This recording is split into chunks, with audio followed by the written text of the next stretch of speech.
While India's economy continues to boom since the last so many decades and Swachh Bharat Abhiyan entering into second year, its 360 million poorest citizens remain among those living in some of the most dilapidated conditions in the world.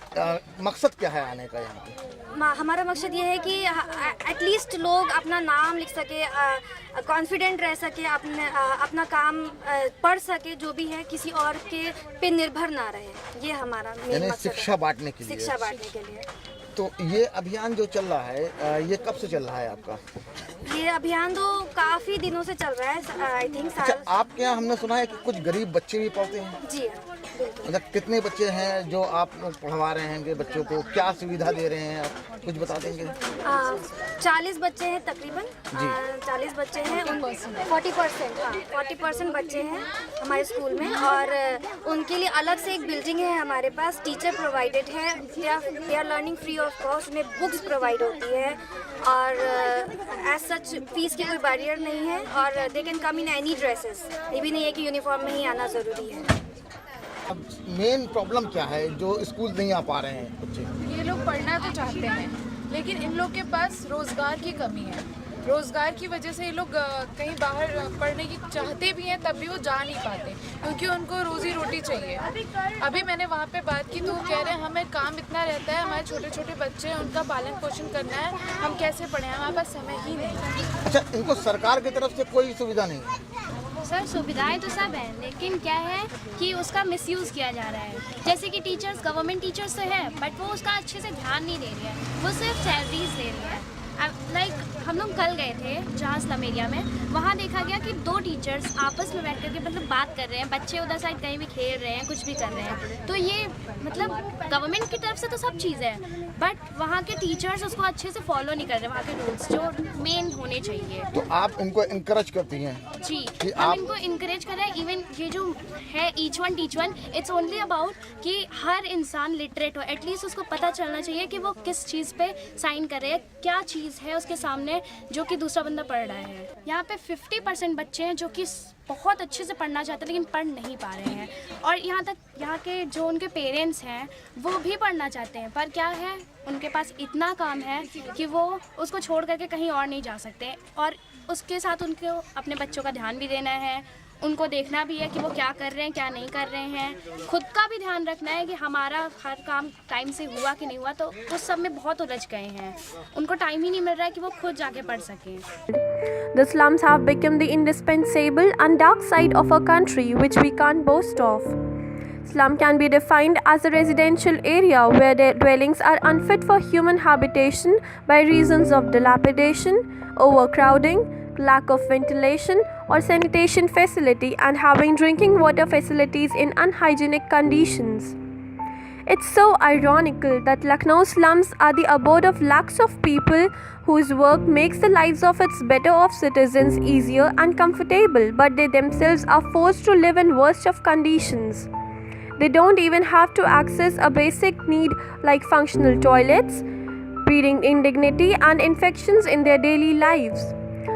Life in an urban slum can be full of squalor and deprivations. The life in Indian slums has not been hidden, but CIS team wanted to have a first-hand experience as to what real life is like in those hell kind of conditions, and it chose to visit Indira Nagar slum area near picnic spot, which is just a few meters away from City International School Indira Nagar campus. Indira Nagar is Lucknow's largest slum, having a population of more than 1 lakh and spread over an area of just 3 kilometers. The world doesn't look like what you think it looks like. It's so strange that just a few kilometers can make a place so different from a normal world. As CIS team got deep inside, it got to experience what hell could be like. Dirty stagnant water, clogged drains, narrow lanes, cramped houses, heaps of garbage and strong stink welcomed us. This all was very overwhelming, as we could feel thousands of eyes staring at us with suspicion as well as some hope. But soon we realized that all of them are very friendly, as they gathered around us sharing their grievances and how each and every single day for them is filled with so much struggle for small and basic things. सब CIS से आए हैं। Yes, आप लोग आना चाहेंगे CIS में? हाँ। आप आना चाहेंगे CIS में? हम पढ़ चुके हैं CIS। आप पढ़ चुके हैं? अरे हम भी वहीं से पढ़े हैं। आपको कैसा लगा CIS? बहुत अच्छा स्कूल है। हम पहले कम से कम 2 साल हो गए हम गए थे वहाँ, क्लास 2 तक जो है पढ़ाई किए हैं। आपने कौन कौन सी एक्टिविटी सीखी? जैसे कि आपका वो हो गया गिनती सीखे, ABCD सीखे, और जो है आपका मैथ्स साइंस आप अच्छा खासा सीख लिए। अब जो है कोई परेशानी नहीं होती है। अच्छा तो ये बताइए आंटी, आपके घर में कितने लोग हैं? 5 लोग हैं। 5 लोग हैं। कितने बच्चे हैं? 3 बच्चे हैं। 3 बच्चे हैं। अच्छा तो मतलब सारे बच्चे स्कूल जाते हैं कि नहीं जाते? तीनों जाते हैं। तीनों जाते हैं। तो आंटी आप पढ़ना चाहेंगे? जी पढ़ना तो चाहते हैं हम लोग, तो पढ़ाते तो पढ़ेंगे, क्यों नहीं। हाँ बिल्कुल पढ़ाएंगे, पर हम इतना जानना चाहते हैं कि आप इसको पढ़ पाएंगे? नहीं, लड़की पढ़ पाएंगे। अच्छा आप लोग नहीं? अच्छा आप नहीं पढ़ेंगे। मैम आप CIS आके पढ़ना चाहेंगी? यहाँ पे जो वो झंडे वाला स्कूल है वहाँ आपको पढ़ना चाहेंगे आप? कहाँ पे? यहाँ पे जो वो बड़ा सा सीनोज बेटा। ओके सॉरी, CIS आके आप पढ़ना चाहेंगी? इससे हाँ जी।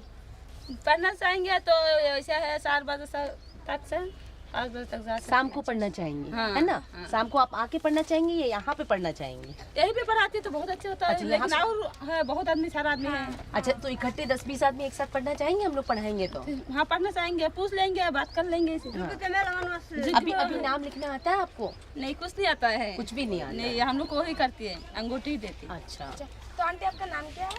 सबुरा बेगम। जी सबुरा बेगम। मतलब नहीं पढ़े हो अभी आप, तो आपको क्या क्या दिक्कतें आती हैं? दीदी दिक्कत तो बहुत कुछ है ना। सुबह काम पे चले तो शाम को टाइम मिलता है, बस 12 बजे से 2 बजे तक। Following problems are plaguing Indranagar slum: garbage and filth.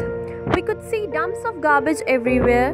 The dumped waste emanate foul odor and at the same time becomes breeding ground for flies and mosquitoes which carry several diseases with them. Also, children were playing near the garbage dumps, oblivious of the fact that they may get infected with some fatal disease. Being the rainy season, there was standing water everywhere, spreading all kinds of waterborne diseases. Miserable toilets. The community toilets were in pathetic conditions. Plenty of them had no doors, and the ones that had doors had no latches. Enclosures were there for taking showers, without doors and without tap connection. Toilets were full of filth and human excreta, as water supply through pipes was not working. Public park used as dump yard.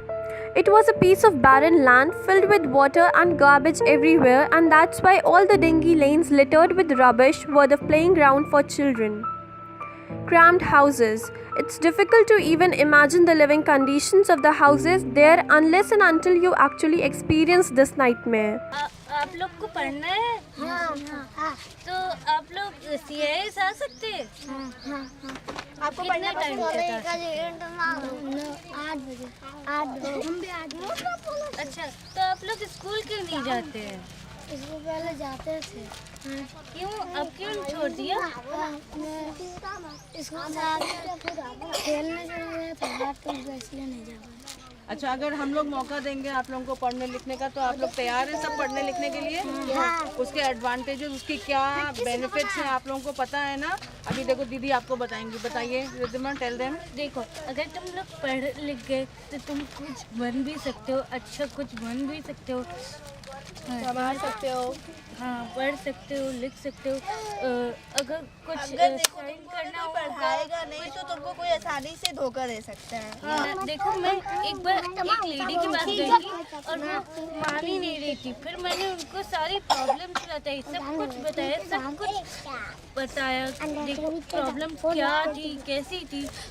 मैंने ये बात बताई कि आपके बच्चों को बहुत सहायता मतलब मदद मिलेगी, तो वो लोग इसी वजह से करने लगे और तभी इसी वजह से 6 to 8 people share a cramped room, and only they know as to how so many people fit in such a small room. The streets are narrow and the sewage water stagnates in open surface drains which emit bad smell.